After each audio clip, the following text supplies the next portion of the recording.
Hello students, welcome to JRF with Ria. Today we are going to discuss about the research aptitude. This is the very first video on research aptitude. In this video we are going to focus on the first sub-unit.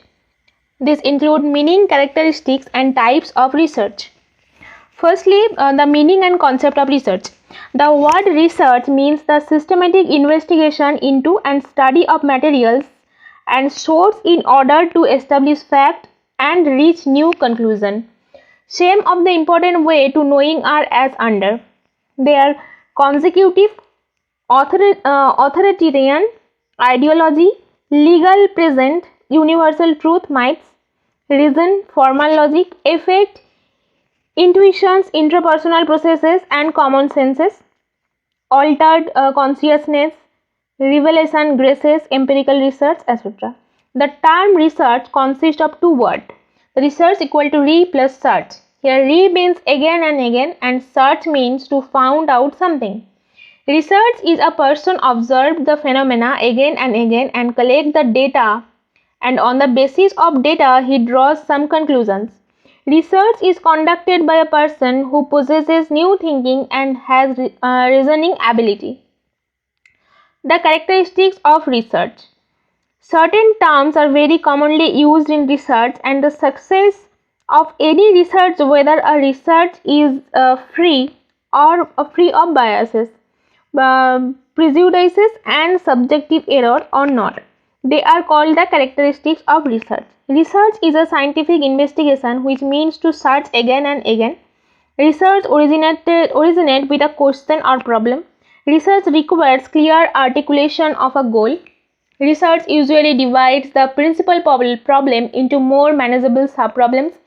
Research is guided by the specific research problems, questions or hypotheses. It develops some new concepts and theories and expands the limit of knowledge. It cannot be implemented immediately. It does not directly involve the solution to a particular problem. Its findings generally cannot be implemented immediately. Now come on to the types of research. Types of research can be classified into several categories according to the nature and purpose of the study and other attributes. The firstly, descriptive research.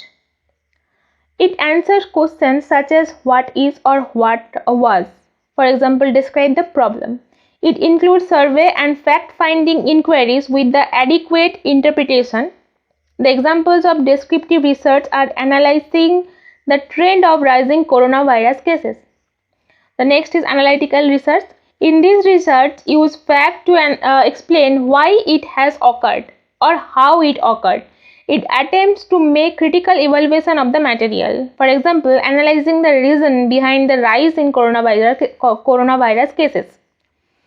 The next is fundamental research. It makes additional to existing knowledge. It is used to discover new things or any invention.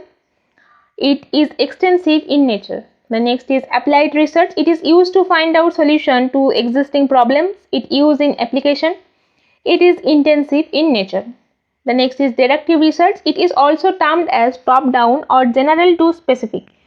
In thus, theory is tested with the help of available information. It begins with hypothesis. The next is inductive research. It is termed as bottom-up approach. In this, theories are formulated, new ideas are explored. It begins with research questions, structured research. Everything that is part of research is predetermined, such as objective, design, sample and questions. It is more appropriate to determine the extent of problem. It is used in quantitative research.